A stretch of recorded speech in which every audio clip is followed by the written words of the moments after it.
إن الحمد لله نحمده ونستعينه ونؤمن به ونتوكل عليه ونعوذ بالله من شرور أنفسنا ومن سيئات أعمالنا من يهده الله فلا مضل له ومن يضلل فلا هادي له وأشهد أن لا إله إلا الله وأشهد أن محمدا عبده ورسوله يا أيها الذين آمنوا اتقوا الله حق تقاته ولا تموتن إلا وأنتم مسلمون يا أيها الذين آمنوا اتقوا الله وقولوا قولا سديدا يصلح لكم أعمالكم ويغفر لكم ذنوبكم ومن يطع الله ورسوله فقد فاز فوزا عظيما أما بعد فإن خير الحديث كتاب الله وخير الهدي هدي محمد صلى الله عليه وسلم وشر الأمور محدثاتها وكل محدثة بدعة وكل بدعة ضلالة وكل ضلالة في النار. أعوذ بالله من الشيطان الرجيم. إن الذين يتلون كتاب الله وأقاموا الصلاة وأنفقوا مما رزقناهم سرا وعلانية يرجون تجارة لن تبور. സ്നേഹം നിറഞ്ഞ വിശ്വാസിനികളെ അള്ളാഹുവിൻ്റെ വിധിവിലക്കുകൾ ജീവിതത്തിലുടനീളം പാലിക്കണമെന്ന് ആദ്യമായി എല്ലാവരെയും വസിയത്ത് ചെയ്യുകയാണ്. പരിശുദ്ധ റമദാനിൽ പ്രധാനമായി നമ്മൾ ചർച്ചയ്ക്ക് വിധേയമാക്കുന്ന ചില വിഷയങ്ങളുണ്ട്. അതിലൊന്ന് പരിശുദ്ധ ഖുർആനും അതിൻ്റെ പാരായണവും അതിൻ്റെ പഠനവുമൊക്കെ ബന്ധപ്പെട്ട് ചില കാര്യങ്ങൾ കഴിഞ്ഞ വെള്ളിയാഴ്ച പറയുണ്ടായി. മറ്റൊരു കാര്യം ഓർമ്മപ്പെടുത്താറുള്ളത് നമ്മുടെ സമ്പത്തുമായി ബന്ധപ്പെട്ട വിഷയമാണ്. പൊതുവെ റമദാനിലാണ് പലരും ഒരു സക്കാത്തിൻ്റെ കണക്കൊക്കെ നോക്കലുള്ളത്. അതുകൊണ്ട് ആ വിഷയം ഒന്ന് ഓർമ്മയാക്കും. മഹാനായ ഇബ്നു അബ്ബാസ് റളിയല്ലാഹു അൻഹു അദ്ദേഹം നബി തിരുമേനി ചെയ്യുന്ന രണ്ട് കാര്യം പറഞ്ഞ ഒരു ഹദീസ് ഉണ്ടല്ലോ. ജിബ്രീൽ അലൈഹിസ്സലാം എല്ലാ റമദാനിലും നബിൻ്റെ അടുത്ത് വന്ന് വിശുദ്ധ ഖുർആൻ ഒത്തു നോക്കും. അപ്പോൾ വിശുദ്ധ ഖുർആനുമായിട്ടുള്ള ബന്ധം അത് വളരെ കൂടേണ്ട ഒരു മാസം. അതാണ് ഒരു കാര്യം. മറ്റൊന്ന്, അങ്ങനെ വിശുദ്ധ ഖുർആനുമായുള്ള ആ ഒരു സഹവാസം വർദ്ധിപ്പിക്കുമ്പോൾ ഉണ്ടാവുന്ന ഒരു വിഷയമാണ്. പിന്നെ അദ്ദേഹം പറഞ്ഞത് നബി തിരുമേനി ഏറ്റവും വലിയ ഉദാഹരണമായിരുന്നു. റമദാനിലാണുമ്പോൾ അത് ശക്തമായി അടിച്ചു വീശുന്ന കാറ്റിനേക്കാൾ എന്ന നിലക്കാണ് നബിയുടെ ഔദാര്യത്തെ ഉപമിച്ചിട്ടുള്ളത്. അപ്പോൾ ഈ മാസം ദാനധർമ്മങ്ങളുടെ മാസമാണ്. എല്ലാ മാസവും ഉണ്ടെങ്കിലും ഈ മാസത്തിൽ അതിനധികമായ പ്രാധാന്യം നബി സല്ലല്ലാഹു അലൈഹി വസല്ലം നമുക്ക് പറഞ്ഞു തന്നിട്ടുണ്ട്, കാണിച്ചു തന്നിട്ടുണ്ട്. പലപ്പോഴും ചില പ്രധാനപ്പെട്ട ബാധ്യതകളെപ്പറ്റി പലരും അശ്രദ്ധരാവും. പലർക്കും അറിയാത്ത വിഷയം തന്നെ ഉണ്ട്. ഒരു രോഗിയോടൊരു ഡോക്ടർ ചോദിച്ചു, ഒരു കാര്യം പറയലുണ്ട്, നിങ്ങൾക്ക് വല്ല പേടിയുണ്ടോ, ഭയമുണ്ടോ? രോഗി പറഞ്ഞു, ഒന്നുമില്ല, ഇനിയൊരു പ്രശ്നമില്ല. ഒരു വീട് ഞാൻ ഉണ്ടാക്കിയിട്ടുണ്ട്, കുട്ടികളൊക്കെ കെട്ടിച്ച് പറഞ്ഞയച്ചിട്ടുണ്ട്, അവർക്കൊക്കെ ജോലിയുണ്ട്, ഇനിയിപ്പോൾ എനിക്കൊരു പ്രശ്നമില്ല. അപ്പം അത് വെച്ചിട്ട് ആ ഡോക്ടർ പറയാണ്, മനുഷ്യന്മാർ പൊതുവെ ഇത്രയൊക്കെയുള്ളൂ ബാധ്യത എന്ന് മനസ്സിലാക്കണേ. ഇതൊക്കെ എല്ലാവരും ചെയ്യണതാണ്, മുസ്ലിം ആണെങ്കിലും അമുസ്ലിങ്ങളാണെങ്കിലൊക്കെ എല്ലാവരും ചെയ്യണ ബാധ്യതയാണ് പറഞ്ഞത്. നമ്മെ സംബന്ധിച്ചിടത്തോളം നമുക്ക് കുറേ ബാധ്യതകൾ വേറെ ഉണ്ട്, ഇതിലൊന്നും ഒതുങ്ങൂല. ഇപ്പൊ സൂറത്തുൽ അസ്ർ, ഞാൻ അർത്ഥമൊന്നും പറയില്ല, അതിൽ നമ്മളെ ബാധ്യത പറയുന്നുണ്ട്. ചെറിയ സൂറത്താണെങ്കിലും അധികം പഠിക്കലും ജീവിതത്തിൽ പകർത്തലും മറ്റുള്ളവർക്ക് എത്തിച്ചു കൊടുക്കലും ആ നേരം ഉണ്ടാവുന്ന പ്രയാസങ്ങൾ പ്രതിസന്ധികളൊക്കെ വരണം. അല്ലെങ്കിൽ സൂറത്ത് മോമിനുവിന്റെ തുടക്കത്തിൽ ഖദ് അഫ്ലഹൽ മോമിനു, മോമിനികൾ വിജയിച്ചിരിക്കുന്നു പറഞ്ഞിട്ട് പിന്നെ അവരെന്തൊക്കെയാണ് ആ വിജയിച്ച മോമിനിയങ്ങളുടെ ലക്ഷണങ്ങൾ എന്തൊക്കെയാന്ന് പറയാം. അതിലൊരു പെരണ്ടാക്കലും കുട്ടികളെ കെട്ടിക്കലും ഒന്നും വിഷയം തന്നെയല്ല. അതിൽ വളരെ പ്രധാനപ്പെട്ട വിഷയം പറയണം. ഇതുപോലെ സൂറത്ത് ഫുർഖാൻ എടുത്താൽ ഇബാദുർ റഹ്മാൻ എന്ന് പറഞ്ഞു തുടങ്ങുകയാണ്. അള്ളാഹുവിന്റെ അടിമകൾ, അവനിഷ്ടപ്പെട്ട ബാധ്യതകൾ നിർവഹിക്കുന്ന അടിമകളുടെ വിശേഷണങ്ങൾ 12 ആയത്തുകളിൽ പറയുന്നുണ്ട്. അതൊക്കെ നമ്മളൊന്ന് മറിച്ചു. ഇതുപോലെ വിശുദ്ധ ഖുർആൻ എടുത്ത ഉടനീളം നമ്മുടെ അനേകം ബാധ്യതകൾ, അതിൽ വളരെ പ്രധാനപ്പെട്ട ബാധ്യതകളൊക്കെ ഉണ്ട്.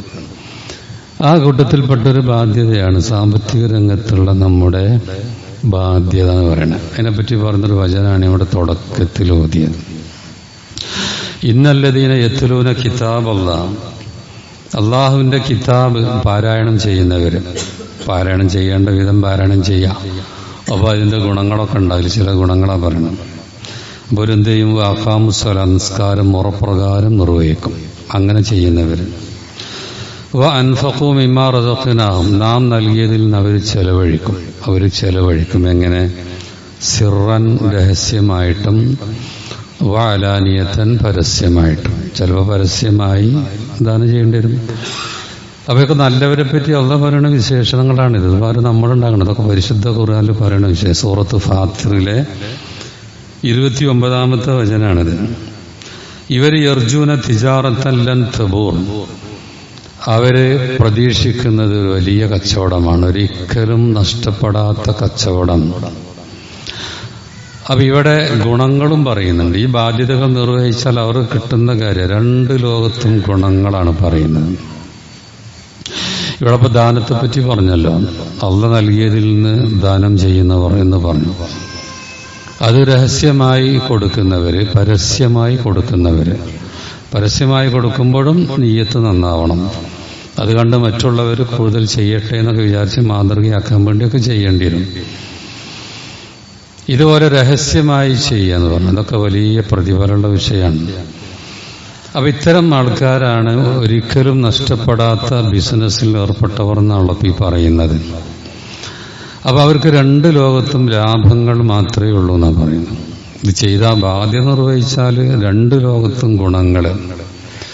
ഈ ലോകത്തുള്ള ഗുണങ്ങളെപ്പറ്റി നമുക്കറിയാം. വമാ അൻഫഖ്തും മിൻ ശൈഇൻ ഫഹുവ യുഖ്ലിഫുഹു, നിങ്ങൾ എന്ത് ചെലവഴിച്ചാൽ പിന്നെ അങ്ങനെ തന്നുകൊണ്ടിരിക്കും. ഫഹുവ യുഖ്ലിഫു എന്നാണ്, അവൻ വീണ്ടും തരും. അപ്പൊ ഇത് കുറഞ്ഞു പോണ പ്രശ്നമല്ല എന്ന് നമുക്ക് അള്ളയാണ് വാഗ്ദാനം ചെയ്യണത്. എന്നിട്ടാണ് നമുക്ക് വിശ്വാസമില്ലാഞ്ഞാൽ പറ്റുമത്. നബി തിരുമേനിയാണ് 3 കാര്യം സത്യം ചെയ്തിട്ട് പറയാം. സലാസത്തുൻ ഉഖ്സിമു അലൈന, 3 കാര്യം ഇതാ സംഭവിക്കും, ഞാനിത് ഉറപ്പിച്ച് അള്ളാന്റെ പേരിൽ സത്യം ചെയ്ത് പറയാം.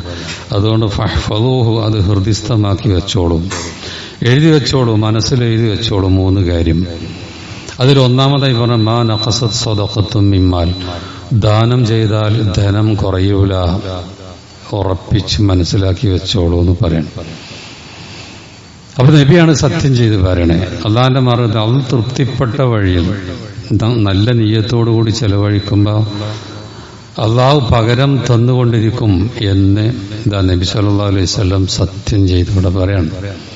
നിത്യവും 2 മലക്കുകൾ പ്രാർത്ഥിക്കും. ഒരു മലക്കിന്റെ പ്രാർത്ഥന അള്ളാഹു മാഅത്തി മുൻഫിഖൻ ഖലഫ, അള്ളാഹു ചെലവഴിക്കുന്നവന് നീ വീണ്ടും പിന്നെയും കൊടുത്തുകൊണ്ടിരിക്കണേ എന്ന് പറഞ്ഞ് മലക്കാണ് പ്രാർത്ഥിച്ചു കൊണ്ടിരിക്കുന്നത്. അപ്പൊ ഇങ്ങനെ തുടങ്ങി ഭൗതികമായ അതിന്റെ ഗുണം. ഒരിക്കലും നഷ്ടപ്പെടാത്ത ബിസിനസിനെ പറ്റിയുള്ളത് ഈ ഖുർആനിൽ പറയുന്നത്. ഇനി പുതുമയുള്ളൊരു കഥയും കൂടി പറഞ്ഞ സന്ദർഭം ഒരുപാടുണ്ട്. അതിങ്ങനെ ഒരു കഥയും കൂടി ആകുമ്പോൾ നമുക്ക് പാഠങ്ങളും ഉണ്ടാവും, കേൾക്കാനും അതിഷ്ടവുമായിരിക്കും. ഏതായാലും ഇമാം മുസ്ലിം റിപ്പോർട്ട് ചെയ്ത ഒരു സംഭവമാണ്. നബി സല്ലല്ലാഹു അലൈഹി വസല്ലം പറഞ്ഞു, ബൈനാ റജുൽ, ഒരു മനുഷ്യൻ, ബിഫലാത്തിൻ, ഒരു മരുഭൂമിയിലൂടെ അങ്ങനെ നടന്നു പോവുകയാണ്. അവ മുകളിൽ നിന്നൊരു ശബ്ദം കേട്ടു. എന്താ ശബ്ദം? ഇസ്ഖി ഹദീഖത്ത ഫുലാൻ, ഒരാളെ പേര് പറഞ്ഞിട്ട് അയാളുടെ തോട്ടം നനക്കുക. അവ മുകളിൽ നിന്നാണ് ഈ അശരീരി ഒരു ശബ്ദം. മലക്കുകളുടെ ശബ്ദമാണ്. മലക്ക് സംസാരിക്കുന്നത് കേൾക്കാനുള്ളൊരു അവസരം, ഒരു അത്ഭുതം കൊടുത്തതാണ്. എന്താണ്? ഒരു വ്യക്തിന്റെ പേര് പറഞ്ഞ അദ്ദേഹത്തിന്റെ തോട്ടം നനക്കുക. മേഘത്തിനോടാണ്, കാർമേഘങ്ങളോടാണ് കൽപ്പന. അപ്പൊ അത്ഭുതകരമായ വാർത്തയാണ്. അപ്പൊ അദ്ദേഹം ആ കാർമേഘത്തിന്റെ പിന്നാലെ ഇങ്ങനെ അടിയോടെ ഇങ്ങനെ പോണ, എവിടെയാണ് മഴ പെയ്യണം നോക്കാൻ. അപ്പോൾ കുറച്ചെത്തിയപ്പോൾ മഴ പെയ്യുന്ന സ്ഥലം കണ്ടു, ഒരു തോട്ടത്തിലേക്കാണ്. അപ്പോൾ തോട്ടത്തിൽ പ്രവേശിക്കേണ്ട ഒരു മനുഷ്യൻ അവിടെ ഇങ്ങനെ വെള്ളം കൈക്കോട്ട് കൊണ്ടൊക്കെ കൊത്തി ഇങ്ങനെ അങ്ങോട്ടും ഇങ്ങോട്ടും ഉള്ള കൃഷിയിടത്തിലേക്ക് ആവശ്യത്തിനനുസരിച്ച് തിരിച്ചു വിടണമൊക്കെ കണ്ടു. അപ്പം ആ മനുഷ്യന്റെ അടുത്ത് ചെന്നിട്ട് ഇയാൾ ചോദിക്കുകയാണ്, ഞാൻ അത്ഭുതത്തിന് സാക്ഷ്യം വഹിച്ചു, മേഘത്തിൽ നിന്നൊരു സംസാരം കേട്ടു, എന്നിട്ട് ആ മേഘം നിങ്ങളുടെ തോട്ടത്തിലേക്ക് വന്ന് മഴ പെയ്തു, എന്താ നിങ്ങൾ ചെയ്യണത്, എന്താ നിങ്ങളുടെ പ്രത്യേകത? അദ്ദേഹം പറഞ്ഞു, ഇതിൽ നിന്നുള്ള വരുമാനം 1/3 ഞാൻ ദാനം ചെയ്യും, 1/3 കൃഷി ഇറക്കും, വിത്തിന് വേണ്ടി ഉപയോഗിക്കും, ബാക്കി 1/3 എൻ്റെ കുടുംബത്തിനും. അതെന്നെ വളരെ ചുരുക്കി പറഞ്ഞു കൊടുത്തു. അപ്പൊ ഇതന്നെയാണ് അതിന്റെ രഹസ്യം. അപ്പൊ ഇവിടെ വെച്ച് തന്നെ അള്ള കൊടുക്കുന്ന കാര്യങ്ങളല്ല ഈ പറയണതൊക്കെ, അതൊക്കെ അത്ഭുതകരമായ ഒരു സംഭവം പറഞ്ഞെന്നാണ്. ഇതൊക്കെ ഇതുപോലൊക്കെയുള്ള വർധനവുകൾ ഇനിയും ഉണ്ടാകും എന്നത് ഉറപ്പാണല്ലോ. കാരണം ഖുർആനാണ് സത്യം ചെയ്ത് പറയണം. അള്ളാഹ് കടം കൊടുക്കുക എന്നുള്ള രൂപത്തിലാണ് ഖുർആൻ പറഞ്ഞ, അള്ളാഹ് ഇഷ്ടപ്പെട്ട വഴി ചെലവഴിക്കണേനെ അതിന് കണ്ടമാനം ഇരട്ടിയായിട്ട് അള്ളാഹ് ഇവിടെ തന്നെ തരും. പിന്നെ പരലോകത്തിന്റെ കാര്യവും ഇവിടെ തന്നെ ഭൗതികമായി തന്നെ വേറൊരു ഗുണം പറഞ്ഞ, മനുഷ്യന്റെ ഹൃദയമാണ് വിശാലമാണ്. ഈ ഇടുങ്ങിയ ഹൃദയം വല്ലാത്തൊരു ബുദ്ധിമുട്ടാണല്ലോ. ഹൃദയത്തിന് വിശാലത ഉണ്ടാവുമെന്ന് പറഞ്ഞിട്ടുണ്ട്. ഹൃദയത്തിന് വിശാലത അതും ഒരു ഉദാഹരണത്തിലൂടെയാണ് നബി സല്ലല്ലാഹു അലൈഹി വസല്ലം പറഞ്ഞിരുന്നത്. ഉദാഹരണം എങ്ങനെയാണ്? മസലുൽ ബഖീൽ വൽ മുതസദ്ദിഖ്, ദാനം ചെയ്യുന്നവന്റെ അതുപോലെ ദാനം ചെയ്യാത്തവന്റെ പിശുക്കന്റെ ഉദാഹരണം ഇതുപോലെ കമസിലി റജുലൈൻ, 2 ആൾക്കാരെ പോലെയാണ്. അലൈഹിമ ജുബ്ബത്താനി മിൻ ഹദീദ്, ഇരുമ്പ് കൊണ്ട് നെയ്തെടുക്കപ്പെട്ട 2 മേൽവസ്ത്രമുണ്ട് അവർക്ക്. അത് എങ്ങനെ ചെറിയതാണ്. മിൻ സുദീഹിമ ഇലാ തറാഖീമ, അവരെ സ്ഥലം മുതൽ അവരെ കഴുത്ത് വരെ ചെറിയ ഒരു ഇരുമ്പ് കൊണ്ട് നെയ്തെടുത്ത ഒരു മേൽവസ്ത്രം പോലെ. എന്നിട്ട് നബി തിരുമേനി പറയാണ്, ഫഅമ്മൽ മുൻഫിഖ്, എന്നാൽ ചെലവഴിക്കുന്നവൻ, ഫലാ യുൻഫിഖ്, അവൻ ചെലവഴിക്കുമ്പോഴൊക്കെ ഇല്ലാ സബഗത്, അതിങ്ങനെ വിശാലമാകും. വളരെ ചുരുങ്ങിയ ഒരു മേൽവസ്ത്രമാണത്. അവൻ ചെലവഴിക്കുമ്പോൾ അതിങ്ങനെ വിശാലമായിക്കൊണ്ടിരിക്കും. എന്നിട്ട് അവന്റെ ശരീരമാകെ മൂടും. എത്താ തഹ്വ ബനാൻ, അവന്റെ വിരലുകളൊക്കെ കാണാതെയോ ഒക്കെ മൂടിപ്പോകും. എന്നിട്ടോ അവ താഫു അസവ, നടന്നു പോകുന്ന കാലടിപ്പാടുകളൊക്കെ മായ്ച്ചു കളയും. ആ രൂപത്തിൽ വളരെ വിശാലമാവും. എന്നാൽ രണ്ടാമത് പറഞ്ഞ ബഖീല്, അവന് ചെലവഴിക്കുമ്പോൾ തോന്നുമ്പോഴൊക്കെ അവന്റെ ഹൃദയം ചെലവഴിക്കണ്ടെന്നാ പറയാം. അപ്പോഴൊക്കെ ഇതിങ്ങനെ അവനിങ്ങനെ ഞെരിച്ചും മുറുക്കിക്കൊണ്ടിരിക്കും. അതാ പറയും, മുറുക്കിക്കൊണ്ടിരിക്കും. പിന്നെ അത് വിശാലമാക്കാൻ ശ്രമിച്ചാൽ ഫലാ തത്തസ്യു, വിശാലമാവുകയില്ല എന്നാണ് അതിനെപ്പറ്റി നബി സല്ലല്ലാഹു അലൈഹി വസല്ലം ഉദാഹരണത്തിലൂടെ പറഞ്ഞത്. ഇമാം ബുഖാരിയും ഇമാം മുസ്ലിം ഒക്കെ റിപ്പോർട്ട് ചെയ്ത ഹദീസാണിത്. അപ്പൊ ഈ ദാനം നമ്മൾ കൈകൊണ്ടൊക്കെയല്ലേ കൊടുക്കണം, പക്ഷെ നേരെ ഹൃദയവുമായാണ് ഇതിന്റെ ബന്ധം. ഹൃദയം കൊണ്ട് വിശാലമാവാന്ന് പറഞ്ഞു. ഹൃദയത്തിന് മനസ്സിന് സുഖം കിട്ടും. വലിയൊരു സൽക്കർമ്മം ഞാൻ ചെയ്തു എന്ന് വരുമ്പോൾ ഓരോ മനസ്സിന് കിട്ടുന്ന സുഖം. അപ്പൊ ഇതൊക്കെ ഭൗതികമായ കാര്യം. പരലോകത്തെ പറ്റി പറയുകയാണെങ്കിലോ നബി സല്ലല്ലാഹു അലൈഹി വസല്ലം പറഞ്ഞു, മൻ തസദ്ദഖ ബീദിലി തംറ, ഒരു കാരക്കക്ക് സമാനമായത്, ചെറുതാണെങ്കിൽ പോലും അള്ളാഹ് തന്റെ വലത് കൈ കൊണ്ടത് സ്വീകരിക്കും എന്ന് പറഞ്ഞു. മിൻ കസ്ബിൻ തയ്യിബ്, ഹലാലായ സമ്പാദ്യത്തിൽ നിന്നാണ് അവൻ കൊടുത്തിട്ടുള്ളത്. അതുകൊണ്ട് റബ്ബ് അതിനെ വലത് കൈ കൊണ്ട് അത്ര പരിഗണിച്ച് സ്വീകരിക്കും. എന്നിട്ട് അവന് വേണ്ടി അള്ളാഹ് എന്ത് ചെയ്യും? അതിങ്ങനെ വളർത്തിക്കൊണ്ടിരിക്കുന്ന. ഏതുപോലെ നിങ്ങൾ നിങ്ങളുടെ കുതിരക്കുട്ടിയെ വളർത്തുന്നത് പോലെ, അതിനോട് താല്പര്യമുള്ള ആൾക്കാർ എന്തൊരു താല്പര്യത്തിലേക്ക് ഭക്ഷണം കൊടുത്തിങ്ങനെ അതിനെ വളർത്തുക. എന്നിട്ട് നാളെ നിങ്ങൾ ആ കാരക്കൊക്കെ സമാനമായത് ചെലവഴിച്ചത് നാളെ വലിയ മല പോലെ എത്തിയിട്ടുണ്ടാവും. പരലോകത്തിൽ അതിനെപ്പറ്റി പറഞ്ഞ വിഷയമാണ്. നമ്മളൊക്കെ കേട്ട വചനമുണ്ടല്ലോ, മസലുല്ലദീന യുൻഫിഖൂന ഫീ സബീലില്ലാഹ്, അള്ളാന്റെ മാർഗത്തിൽ ചെലവഴിക്കുന്നവരുടെ ഉദാഹരണം അതേതുപോലെയാണ്. കമസലി ഹബ്ബത്തിൻ, ഒരു ധാന്യമണി പോലെയാണ്. അതിന് 7 ഇതളുകൾ 7 കതിരുകൾ വന്നു, ഓരോന്നിലും 100 വീതം മണികൾ. വിശുദ്ധ ഖുർആൻ പറയാം. അപ്പൊ 700 ആവും. എന്നാ വല്ലാഹു യുളാഇഫു ലിമൻ യശാ, ഇനിയും അള്ളാഹ് വർദ്ധിപ്പിച്ചു കൊടുക്കും. അപ്പൊ എത്രയാണ് ഇതിന്റെയൊക്കെ വർധനവ്? അതാ യർജൂന തിജാറത്തൻ ലൻ തബൂർ, ഒരിക്കലും നഷ്ടപ്പെടാത്ത കച്ചവടത്തിലാണ് അള്ളാന്റെ മാർഗത്തിൽ ചെലവഴിക്കുന്നവർ ഏർപ്പെട്ടിട്ടുള്ളത്. പക്ഷെ ഈ ബാധ്യതയെപ്പറ്റി ആൾക്കാർ ബോധവാന്മാരല്ല എന്നുള്ളത്. ഇത്ര വലിയ നഷ്ടത്തിലേക്കാണ് അത് വഴി അവർ പോണത്. ഭൗതികമായും നഷ്ടമാണ്, പാരിത്രികമായും നഷ്ടമാണ്. അപ്പൊ റബ്ബ് നൽകിയതാണ്. അപ്പൊ റബ്ബ് പറഞ്ഞ വഴിയിൽ ചെലവഴിക്കുക. അപ്പൊ ആ കൂട്ടത്തിലുള്ളതാണ് നിർബന്ധദാനം എന്നുള്ള സക്കാത്ത്. സക്കാത്ത് കൊടുത്തില്ലേ? കൊടുത്ത അപ്പൊ ഈ ഗുണങ്ങളൊക്കെ അങ്ങനെ പറഞ്ഞല്ലോ, എല്ലാത്തിനും ബാധകമാണ്. ഇനി അതില്ലെങ്കിലോ, ഒന്ന് നമ്മുടെ ധനം തന്നെ പറ്റ വിഷം നിറഞ്ഞതായി മാറുന്ന, വിഷം നിറഞ്ഞതാവും. സക്കാത്തിന്റെ ബാധ്യത ഉണ്ടായിട്ട് കൊടുക്കുന്നില്ലെങ്കിൽ അവന്റെ ധനത്തെ പറ്റി നബി തിരുമേനി പറഞ്ഞെന്താ, മാ ഹാലത്ത് അസ്സദഖ ബിൽ മാൽ. ഒരാളുടെ ധനത്തില് അയാൾക്ക് സക്കാത്ത് കൊടുക്കാനുള്ള നിസാബ് ഒത്തിട്ടുണ്ട്, അയാള് കൊടുത്തിട്ടില്ലെങ്കിലോ ഇല്ല അഹ്ലക്കത്തു, അയാളുടെ ധനം മുഴുവനും അത് നശിപ്പിക്കും. അതിപ്പോ 2.5%, 5%, 10% ഒക്കെ ഉണ്ടാവുള്ളൂ. പക്ഷെ അത് കൊടുത്തങ്ങോട്ട് പോയിട്ടില്ലെങ്കിൽ ആ ധനം മുഴുവനും തകർന്നത് തന്നെ. പിന്നെ അവൻ അവന്റെ കുട്ടികളൊക്കെ വിഷം നിറഞ്ഞ ഭക്ഷണമാണ് ഭക്ഷിപ്പിക്കുന്നത്, അവൻ തിന്നുന്നതും അങ്ങനെയാണ്. അപ്പൊ ശുദ്ധീകരണം, നോമ്പ് എന്തിനാ? നോമ്പ് നമ്മുടെ ഹൃദയത്തെ ശുദ്ധീകരിക്കാനല്ലേ. അതുപോലെ നമ്മളെ ധനത്തെ ശുദ്ധീകരിക്കാനുള്ളൊരു സംവിധാനമാണ് സക്കാത്ത് കൊടുക്കുക എന്നത്. അതില്ലെങ്കിലോ പരലോകത്തിലുള്ള കുറ്റത്തെ പറ്റി പറഞ്ഞു ഒരു ഓർമ്മപ്പെടുത്തൽ മാത്രമാണ്. ഫദക്കിർ ഫഇന്ന ദിക്റ തൻഫഉൽ മുഅ്മിൻ. പ്രവാചകരെ താങ്കൾ ഓർമ്മപ്പെടുത്തുക, ഈ ഓർമ്മപ്പെടുത്തൽ മുഅ്മിനീങ്ങൾക്ക് പ്രയോജനം ചെയ്യും. കാരണം ഇത് റമദാനിലൊക്കെ ഓർമ്മപ്പെടുത്തുന്ന വിഷയമാണ്. എന്താണ് അതിനെപ്പറ്റി നബി സല്ലല്ലാഹു അലൈഹി വസല്ലം ഒരിക്കൽ പറഞ്ഞത് ഇങ്ങനെയാണ്, മൻ ആതാഹുല്ലാഹു മാലൻ, അല്ലാഹു ആർക്കെങ്കിലും ധനം നൽകി, ഫലം യുഅദ്ദി സക്കാത്തഹു, അതിന്റെ സക്കാത്ത് അവൻ കൊടുത്തിട്ടില്ലെങ്കിൽ, മുസ്ലില ലഹു മാലു ശുജാൻ അഖറ യൗമൽ ഖിയാമ, പരലോകത്തിൽ ആ ധനം ഒരു കാള സർപ്പമായി രൂപാന്തരപ്പെടുത്തപ്പെടും. എന്നിട്ട് അവന്റെ കഴുത്തിൽ കയറുന്നത് ലഹു സബീബത്താനി യുതവ്വിഖുഹു യൗമൽ ഖിയാമ, അത് 2 വിഷം നിറഞ്ഞ ഫണങ്ങളുണ്ട്. അതുകൊണ്ട് അവനിങ്ങനെ ആക്രമിച്ചുകൊണ്ടിരിക്കും. ഈ പാമ്പ് എന്നാ അവൻ നശിച്ചു പോകും. പരലോകത്തിൽ അങ്ങനെയൊന്നുമില്ല, ഇവിടെയൊക്കെ വിഷയേറ്റാൻ മരിച്ചു പോകും. മറ്റൊക്കെ പരലോകം വേറെ ലോകമാണല്ലോ. അപ്പൊ അതിന്റെ ശിക്ഷ അവനിങ്ങനെ അനുഭവിച്ചുകൊണ്ടേയിരിക്കും. ആ സർപ്പം അവനോട് പറയും, അന മാലുക്ക, ഞാനാണ് നിന്റെ ധനം, അന കൻസുക, നീ ശേഖരിച്ചു വെച്ച നിന്റെ ധനം ഞാനാണ് എന്നിങ്ങനെ പറഞ്ഞുകൊണ്ടിരിക്കും. അപ്പൊ പരലോകത്തൊന്ന് വഷളാവാൻ, പരലോകം അശറലോകത്താണ് സക്കാത്ത് കൊടുക്കാത്തവര് ആ കൊടുക്കാത്ത ധനം ഒരു കാള സർപ്പമായിട്ട്. ഇനി അവര് ഒട്ടകത്തോ കൃഷിയോ വേറുള്ള എന്തൊക്കെയാണ് അതിനനുസരിച്ച് അത് ഈ രൂപത്തിൽ അവരെ കഴുത്തിൽ കയറും, എന്നിട്ട് അവരെ മർദ്ദിക്കും. ഇനി പരിശുദ്ധ ഖുർആൻ പറഞ്ഞൊരു വചനം കൂടി, അതെന്താണ്? വല്ലദീന യക്നിസൂന ദഹബ വൽ ഫിദ്ദ, സ്വർണവും വെള്ളിയും അവർ കൻസാക്കി വെക്കും. സക്കാത്ത് കൊടുക്കാത്ത സ്വർണത്തിനും വെള്ളിക്കും സക്കാത്ത് കൊടുക്കാത്ത എന്താണ്? അതിന് കൻസ് എന്നാ പറയാം. എന്നിട്ട് വലാ യുൻഫിഖൂന ഫീ സബീലില്ലാ, അല്ലാഹ് പറഞ്ഞ വഴിയിൽ അത് ചെലവഴിക്കുന്നില്ലെങ്കിൽ ഫബശ്ശിർഹും ബിഅദാബിൻ അലീം, വേദനയേറിയ ശിക്ഷ അവർക്ക് സന്തോഷവാർത്ത അറിയിക്കുക, നല്ല ശിക്ഷ ഉണ്ടാവും അറിയിക്കുക.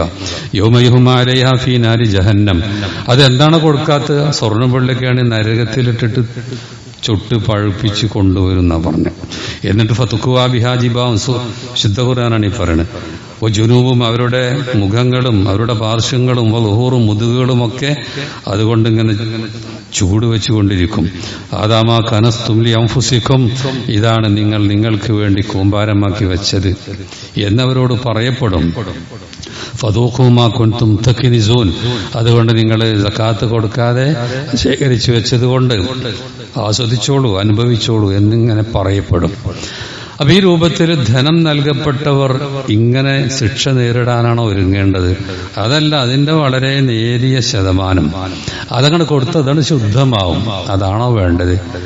എങ്കിൽ നമ്മുടെ കണക്കും കാര്യം, നമ്മുടെ വരുമാനം എത്ര, അതിനെത്ര ശതമാനം നമ്മൾ കണ്ടെത്തന്നെ വേണം.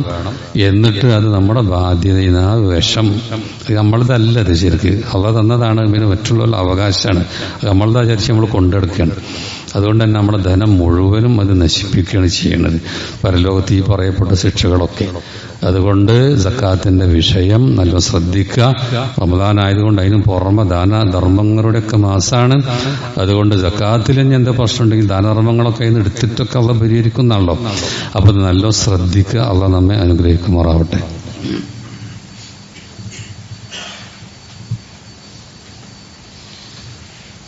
അൽഹംദുലില്ലാ വസ്സലാത്തു വസ്സലാം അലാ റസൂലില്ലാ വഅലാ ആലിഹി വസഹബിഹി അജ്മഈൻ. അമ്മാ ബഅദ്.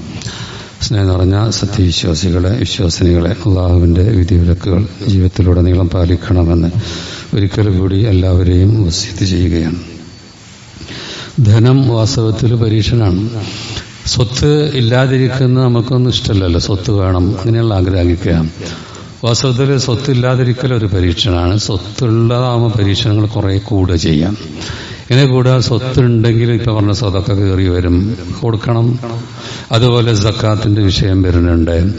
പിന്നെ സ്വത്ത് എവിടുന്നാ സമ്പാദിച്ചു ചോദിക്കും. ഒക്കെ ചോദിക്കും. കുറേ കടമ്പകൾ ഇത് എവിടുന്നാ സമ്പാദിച്ചു ചോദിക്കും. പിന്നെ അടുത്തത് നമ്മളത് ഏതിലാ ചെലവഴിച്ച് ചോദിക്കും. ഏതിലാണ്? കാരണം ഉള്ളവർ പൊതുവെ എല്ലാവരും പറ്റിയല്ല, പലരും പിന്നെ ദുർവ്യായം ചെയ്യും, ഇസ്രാഫ് ഉണ്ടാവും, പല ദൂർത്തുണ്ടാവും.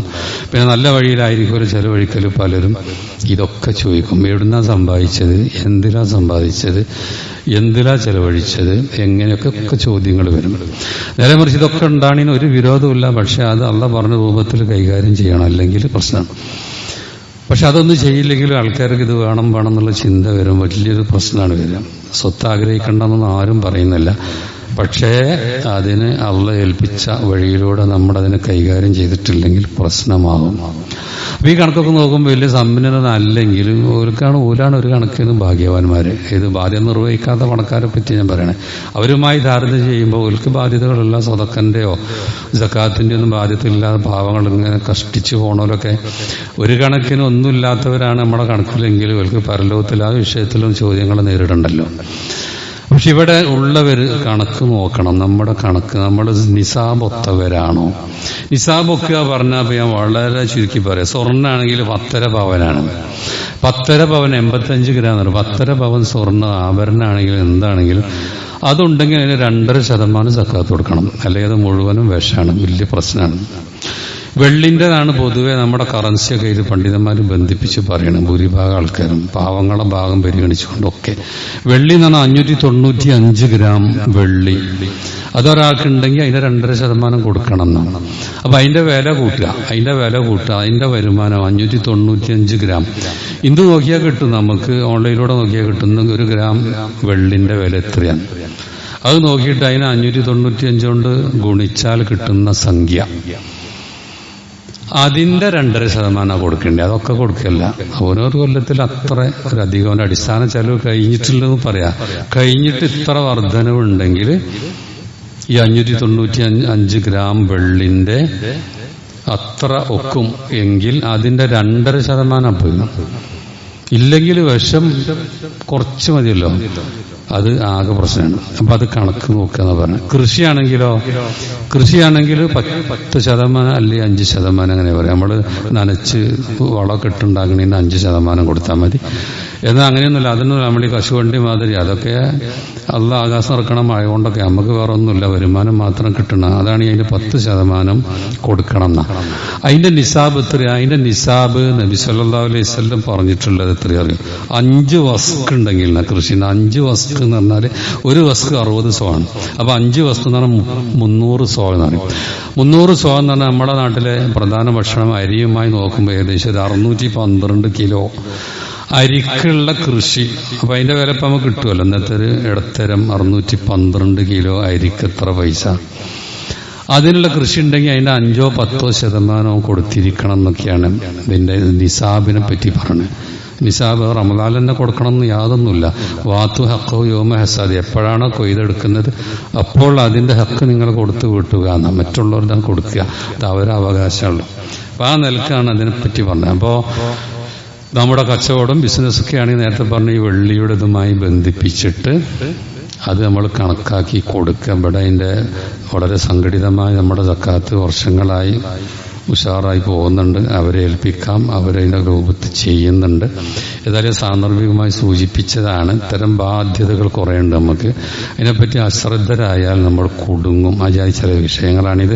അപ്പോൾ ഞാൻ തുടക്കത്തിൽ പറഞ്ഞു, നമ്മളെ ബാധ്യത പറഞ്ഞാൽ നമ്മുടെ കുട്ടികളെ, നമ്മുടെ വീടുണ്ടാക്കൽ, കുട്ടികളെ കെട്ടിച്ചയക്കൽ, അതോടുകൂടി എൻ്റെ ബാധ്യതയൊക്കെ കഴിഞ്ഞ് എനിക്ക് മരിച്ചാൽ മതി നല്ല ബാധ്യത വേറെ കുറേ ഉണ്ട്.